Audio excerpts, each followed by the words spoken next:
हरे कृष्णा। कैसे हैं आप सभी? मुझे आशा है कि आप सब बहुत अच्छे होंगे और श्री श्री राधा माधव की कृपा आप सभी पर हमेशा हमेशा बनी रहे। तो आज से शुरू हो रहा है कार्तिक मास। ये जो आज का ब्लॉग है वो पूर्णिमा का ही ब्लॉग है और बहुत सारे लोगों को कंफ्यूजन है कि पूर्णिमा जो है वो आज है या कल थी, यानी कि कल था बुधवार। तो बुधवार और गुरुवार दोनों में कंफ्यूजन था, लेकिन वैष्णव कैलेंडर के हिसाब से तो आज ही पूर्णिमा है। तो आज से ही कार्तिक मास शुरू हो रहा है, 17 तारीख से, 16 से नहीं। तो बस आज का थोड़ा शाम का भोग वगैरह बन रहा है और आरती की तैयारी कर रहे हैं। सभी को कार्तिक मास की हार्दिक हार्दिक शुभकामनाएं। और जो भी भक्त कार्तिक मास का पालन करना चाहते हैं तो बहुत ज़्यादा कठोर नियम कलयुग में नहीं किए जा सकते, इसीलिए गुरु महाराज ने बहुत अच्छे तरह से सरल तरीके से हमें बताया है कि बस 16 माला जप कीजिए। अगर 16 माला जप करते हैं रोज डेली तो 4 माला और बढ़ा दीजिए, यानी कि भक्ति का जो महीना है, वैसे तो पूरे साल ही भक्ति का ही दिन होता है, पूरा साल ही भक्ति का होता है, लेकिन कुछ विशेष दिन होते हैं, जैसे कुछ विशेष महीने होते हैं। ऐसे जन्माष्टमी हो गया, फिर ये कार्तिक महीना हो गया, चतुर्मास पूरे हो गए। तो इसमें जो भी हम भक्ति करते हैं वो हमें कई गुना, हजारों गुना अधिक फल देती है। इसीलिए इस महीने में जितना हो सके भक्ति में हमें प्रगति करने का प्रयास करना चाहिए। रोज का जो रूटीन है हमारा, अगर हमें पता है कि ये चीज हम गलत कर रहे हैं, जैसे सोने को लेकर, खाने को लेकर, तो उसमें हम सुधार कर सकते हैं। ये 1 महीने के लिए हम प्रण ले सकते हैं। मैंने सुना है कि 21 दिन तक अगर कोई रूल फॉलो किया जाए तो वो फिर हमारी आदत में आ जाता है धीरे धीरे करके। तो ये एक बहुत अच्छी चीज है। आप इस 1 महीने में हम कोई जो हमें आदत ऐसी है जिसको हम सुधारना चाहते हैं, तो हम जो है उसको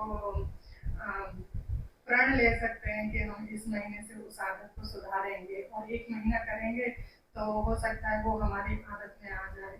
तो इसीलिए अधिक से अधिक जप करना है, जितना हो सके उतना। अगर 1 माला 2 माला करते हैं तो 4 माला बढ़ा दीजिए, जितना भी जप करते हैं उसमें। और आप भोजन पे कंट्रोल कर सकते हैं, तो एक दो समय लेते हैं तो एक समय लीजिए। और मतलब आप जमीन पे भी शयन कर सकते हैं, लेकिन इतने कठोर नियम पालन करने के लिए गुरु महाराज ने तो नहीं बताया है। पहले के युगों में तो बहुत कठोर नियम हुआ करते थे भगवान की जो ये सेवा करने के लिए चतुर्मास के लिए। लेकिन अभी बस इतना है कि शास्त्रों का अध्ययन कीजिए, प्रण लीजिए कि मैं ये 1 महीने में भगवत गीता पूरी करूँगा, या अधिक से अधिक मैं दूसरे और प्रभुपाद जी की पुस्तकें पढ़ूंगा। इस प्रकार से हम प्रण लेंगे तो हम एक चीज को पूरा कर सकते हैं। जैसे कि हम कोई बुक लेते हैं प्रभुपाद जी की, तो उसको पढ़ेंगे तो उसको पूरा करेंगे। खासकर भगवत गीता, भागवतम, कोई भी अन्य पुराण है, अगर भगवत गीता आपने पढ़ ली है फिर भी आप दोबारा पढ़ सकते हैं। तो इस तरह से कार्तिक मास। और सबसे इम्पोर्टेंट जो है वो है दीपदान करना। तो सबसे जरूरी है कि दीपदान किया जाए। और दीपदान आप जो है सुबह भी कर सकते हैं, शाम को भी कर सकते हैं। काफी सारे लोग पूछते हैं कि भाई सुबह करना है शाम को करना है, तो दोनों टाइम कर सकते हैं। वैसे ज्यादातर मंदिरों में तो शाम को ही करवाया जाता है, तो शाम को भी करना है। और शाम को कब करना है, तो सबसे पहले तो जो हमारी रेगुलर की आरती होती है रोज डेली की, तो उस आरती को करना है। पहले गौर आरती, नरसिम्हा आरती, तुलसी जी की आरती, फिर भगवान के लिए दूसरा दीपक लेना है। और या फिर जो दिए से आपने आरती की है वो बत्ती अगर पूरी हो चुकी है, मतलब बुझ गई है, मतलब जल चुकी है पूरी, तो उसी दिए को धो के और फिर उसी से आप भगवान को दीपदान कर दीजिए। या मिट्टी के दिए भी ला सकते हैं, पीतल का दिया कोई भी ले सकते हैं, कोई दिक्कत नहीं है। और सबसे पहले जब आरती हो जाए हमारी जो रोज की है वो 6:30 बजे तक, 6:30 बजे से आप आरती स्टार्ट कर सकते हैं रोज रेगुलर वाली। और उसके बाद में फिर भगवान को दीपदान करना है, तो एक दिए में घी का जो है बत्ती बनाकर रखिए, या फिर तिल का तेल भी ले सकते हैं। अन्य तेल नहीं लिए जाते, तिल का तेल या फिर घी, गाय का घी। और फिर प्रभुपाद जी को सबसे पहले हम 7 बार आरती उतारते हैं, फिर श्रीमती राधा रानी को उतारते हैं 7 बार, और श्री भगवान को उनके चरणों में 4 बार, 2 बार नाभि में, 3 बार मुख पर, 7 बार पूरे शरीर पर, और फिर और अन्य विग्रह हैं उनको ऊपर भी आप 3-3 या 7-7 बार कर सकते हैं। और फिर तुलसी महाराज जी को लास्ट में उसी दीपक से, एक ही दिए से, अलग अलग दिया लेने की जरूरत नहीं है। लेकिन हाँ, घर में अगर अलग अलग सदस्य हैं तो एक ही दिए से ना करके सब अपने अपने अलग दिए से कीजिए। और जब आप आरती कर रहे हैं, अगर आपको दामोदर अष्टकम आता है तो दीपदान करते समय दामोदर अष्टकम गाइए, नहीं आता है तो आप मोबाइल में लगा लीजिए। और अगर वो भी आपको नहीं करना है, खुद गाना चाहते हैं, तो पहले दीपदान कर दीजिए और फिर भगवान के सामने बैठकर, या आप नीचे नहीं बैठ सकते, चेयर पर बैठ जाइए, सोफे पर बैठ जाइए और फिर दामोदर अष्टकम बैठकर पढ़ लीजिए। अगर आपको संस्कृत नहीं आती है और आप नहीं पढ़ पाते हैं तो उसका हिंदी अनुवाद भी है, तो आप उसे भी पढ़ सकते हैं, उसका भी उतना ही फल होता है। तो अगर आपके पास बुक है तो अच्छा है, बुक नहीं है तो आप ऐसा कर सकते हैं कि गूगल पर सर्च कर लीजिए दामोदर अष्टकम लिरिक्स, तो वो आ जाएगा। तो वहाँ पर आपको हिंदी और संस्कृत, इंग्लिश सब में मिल जाएगा। तो जितना हो सका है उतना मैंने कवर करने की कोशिश की है। और आप रेगुलर जो है वो दीपदान के लिए ही रहना है, मतलब रोज डेली आपको, ये जो पूरा एक महीना है वो रोज डेली दीपदान करना है। और इसके क्या क्या फायदे हैं, क्या क्या आपको इससे फल मिलता है, काफी सारे वीडियोस आपको यूट्यूब पर मिल जाएंगे। हमारे मंदिर का एक चैनल है हरे कृष्ण संघ, तो वहाँ पर आप उसको सब्सक्राइब कीजिए और वहाँ पर बहुत सारे वीडियोस हैं, पिछले साल के भी हैं, इस साल और नए वीडियो डाले हैं उन्होंने, तो उनको देखिए, सुनिए, आपको बहुत सारी उस पर जानकारी मिलेगी।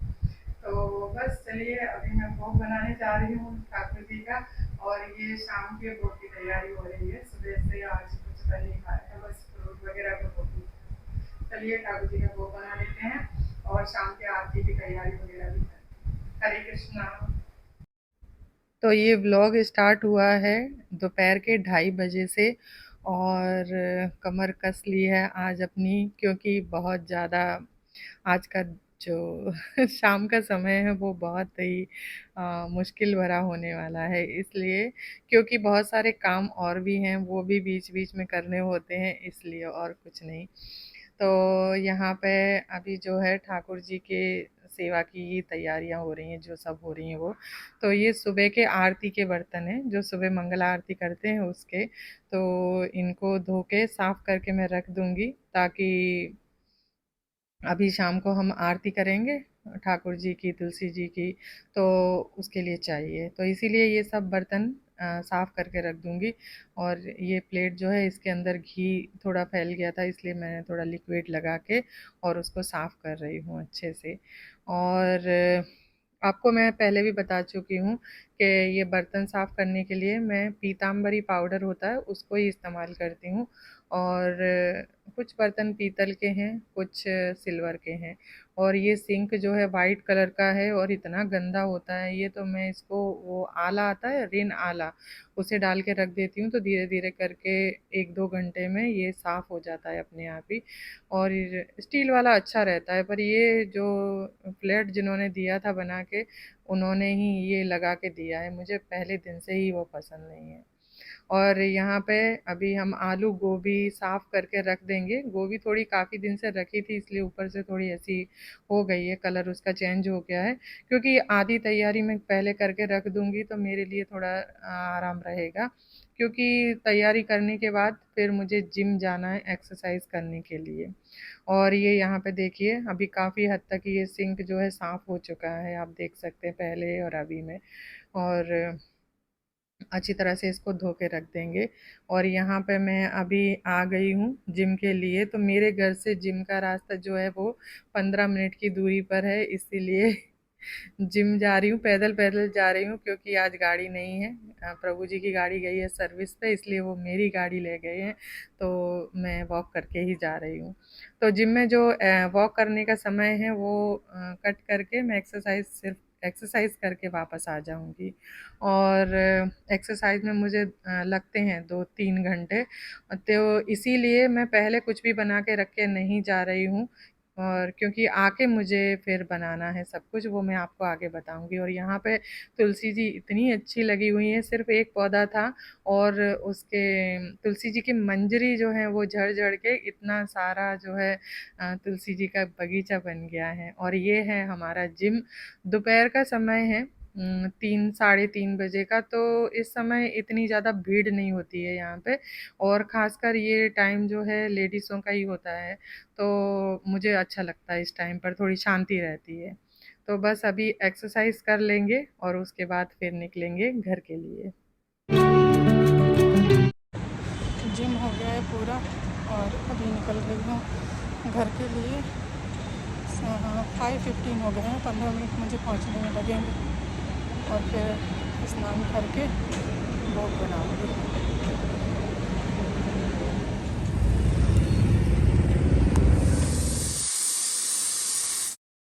चावलों को मैं पहले ही भिगो कर रख गई थी जिम जाने से पहले, तो ये थोड़ी जल्दी हो जाए इसलिए। तो अभी चावल तो बन चुके हैं और दाल में भी आपने देखा सीटी आ गई है। तब तक मैं सब्ज़ी छौंक दूँगी। तो यहाँ पे गोभी आलू की सब्ज़ी बन रही है, और गोभी आलू की सब्ज़ी बनाने के लिए सरसों का तेल बहुत अच्छा रहता है। तो वैसे तो सभी सब्ज़ियाँ सरसों के तेल में ही बनाती हूँ मैं, लेकिन कुछ सब्ज़ियाँ होती हैं जो कि सरसों के तेल में अच्छी लगती हैं। और तेल डाल के यहाँ पे मैंने हींग, जीरा और कुटा हुआ थोड़ा अदरक, हरी मिर्च डाल दी थी, और ये लंबे-लंबे कटे हुए टमाटर डाल दिए हैं, और अच्छी तरह से इनको हम भून लेंगे थोड़ी देर के लिए। और फिर इसके बाद में जो हमने गोभी आलू कट करके रखे थे, उन्हें डाल देंगे।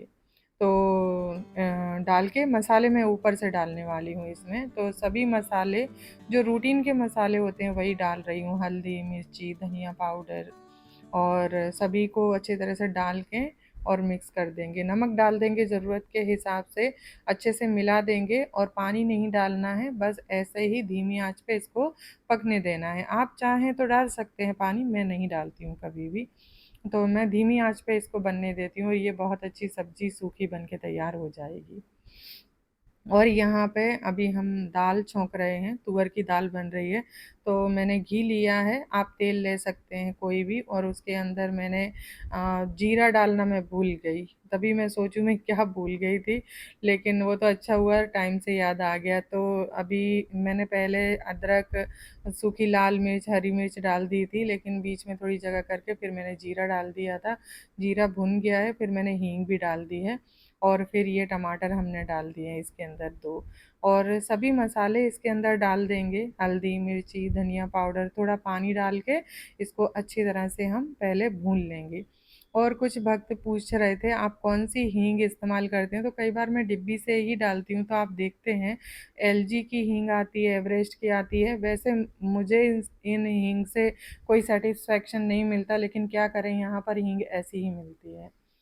और मैं अभी आपको बताती हूँ। तो इसमें मैंने पानी डाल दिया था ज़रूरत के हिसाब से, दाल डाल के, और इसके अंदर नमक डाल के और अच्छी तरह से उबाल के इसको हम रख देंगे। तो दाल तो बन चुकी है। और यहाँ पे ये बर्तन मैंने पहले धो के रख दिए थे, अभी थाली लगा के रख दूँगी आरती की। और मैं जैसे बता रही थी आपको कि हम तो एमपी के रहने वाले हैं, मध्य प्रदेश के, तो ग्वालियर, मुरैना, भिंड, वहाँ पर हींग बहुत अच्छी मिलती है। इतनी अच्छी मिलती है कि मैं आपको क्या बताऊँ, इतनी अच्छी खुशबू आती है उसमें से। लेकिन यहाँ गुजरात में हींग बिल्कुल भी अच्छी नहीं मिलती, मेरी जानकारी में तो नहीं मिलती। अगर कोई गुजरात से है और अच्छी हींग मिलती हो तो ज़रूर मुझे बता दीजिएगा। तो वैसे ज़्यादातर हम हींग अपने यहाँ से ही लेकर आते हैं गाँव से, और फिर क्या होता है वो बीच में ख़त्म भी हो जाती है, ऐसा होता है ना, इसीलिए फिर इस्तेमाल करनी पड़ती है। लेकिन इस हींग में कोई खुशबू नहीं होती, बहुत सारा तो आटा मिला हुआ होता है इसमें। तो पूछ रहे थे कुछ लोग, इसीलिए मैं बता रही हूँ। और यहाँ पे मैं आटा लगा रही हूँ रोटी के लिए, तो ये छोटी-सी एक थाली है, इसी के अंदर लगा रही हूँ, क्योंकि ज़्यादा रोटियाँ नहीं बनने वाली हैं, सिर्फ़ भोग के लिए 4-5 रोटियाँ ही बनेंगी और ज़्यादा रोटी कोई लेने वाला भी नहीं है, तो इसीलिए सब 1-1, 2-2 रोटी खाएँगे, तो इसीलिए थोड़ा ही आटा लगा रही हूँ। तो अभी बस आटा लगा के तैयार कर लूँगी।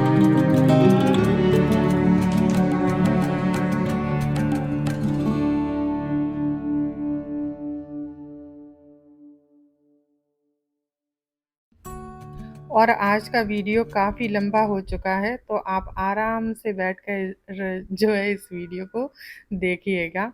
क्योंकि मैंने भी एडिटिंग करते-करते मेरी जो हालत ख़राब हुई है, कितनी मैंने 3 दिन से एडिटिंग की है इस वीडियो की।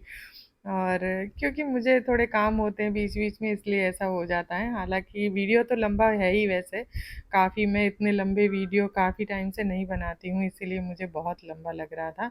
लेकिन आपको मेरे वीडियो देखना अच्छा लगता है तो देखिएगा आराम से।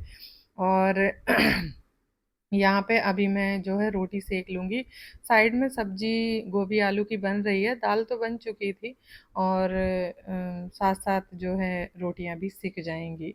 तब तक रोटी सिक रही है, तब तक जो है और दूसरे काम हैं, वो मैं बच्चों को भी सौंप देती हूँ, तो वो करते हैं। आपके घर में भी अगर बच्चे हैं, तो उनको भी धीरे-धीरे करके आप आदत डालिए, अभी से चीज़ों को करने की, भगवान की सेवा में कुछ न कुछ करके लगाने की।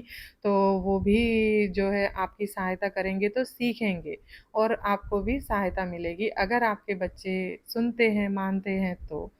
और यहाँ पे अभी हम ठाकुर जी के भोग की थाली लगाएँगे, तो उसके लिए मैंने थाली अच्छे से साफ़ कर ली है कपड़े से और सभी चीज़ों को परोस के मैं पहले रख जाऊँगी अभी और उसके बाद मैं आरती कर लूँगी, तब तक ये भोग थोड़ा ठंडा हो जाएगा और जब तक आरती होगी तब तक ये ठंडा हो जाएगा, फिर आरती करने के बाद में भोग लगा दूँगी मैं।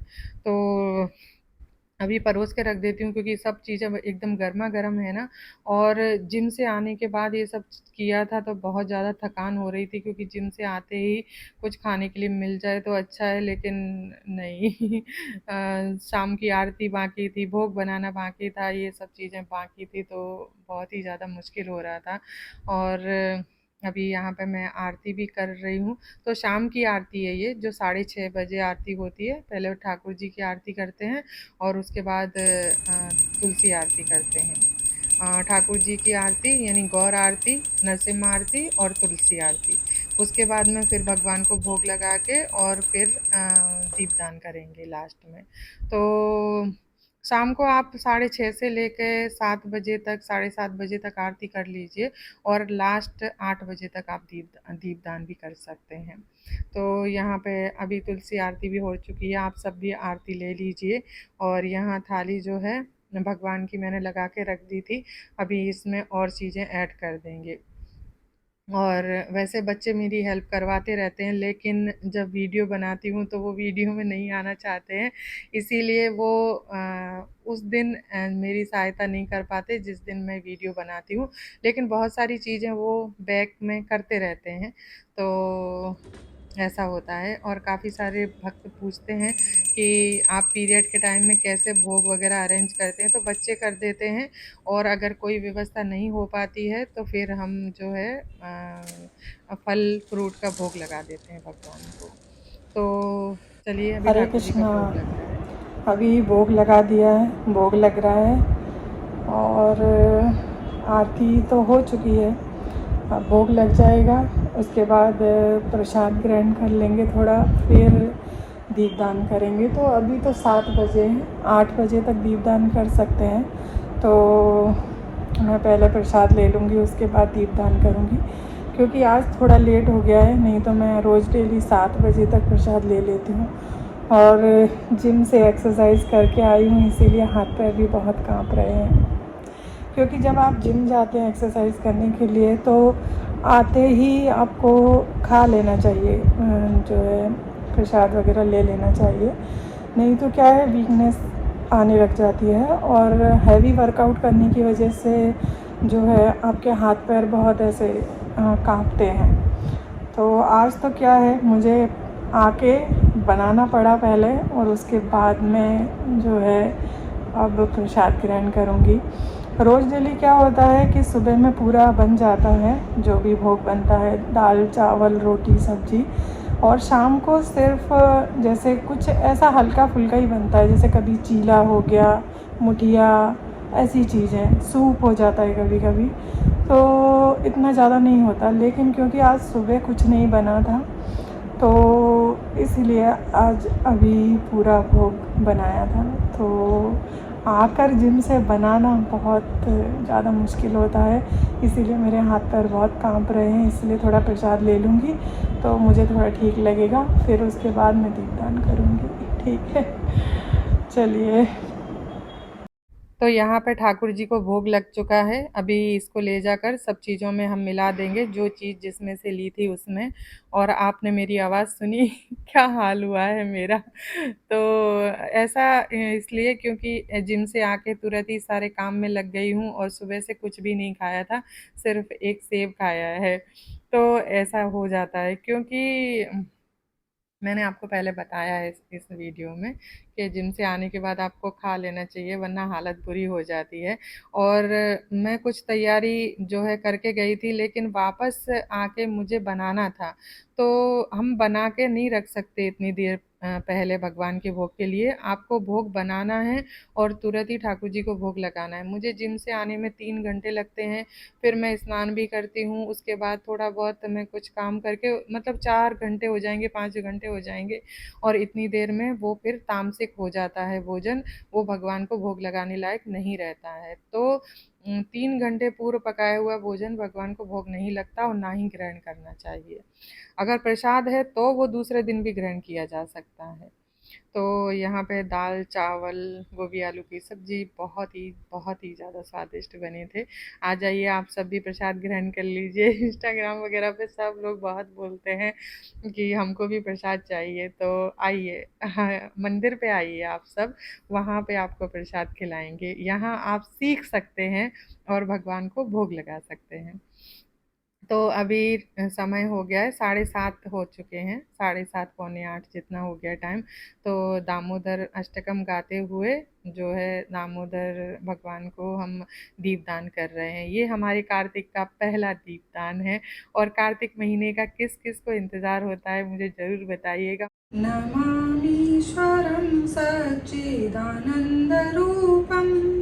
लसत्कुण्डलं गोकुले विराजमानं यशोदाभियोलुखलादौ मानं परामृष्टमद्यं ततो द्रुतगोप्या। मुझे कार्तिक मास का बेसब्री से इंतज़ार रहता है। फिर मिलेंगे अगले किसी वीडियो में। धन्यवाद। हरे कृष्णा।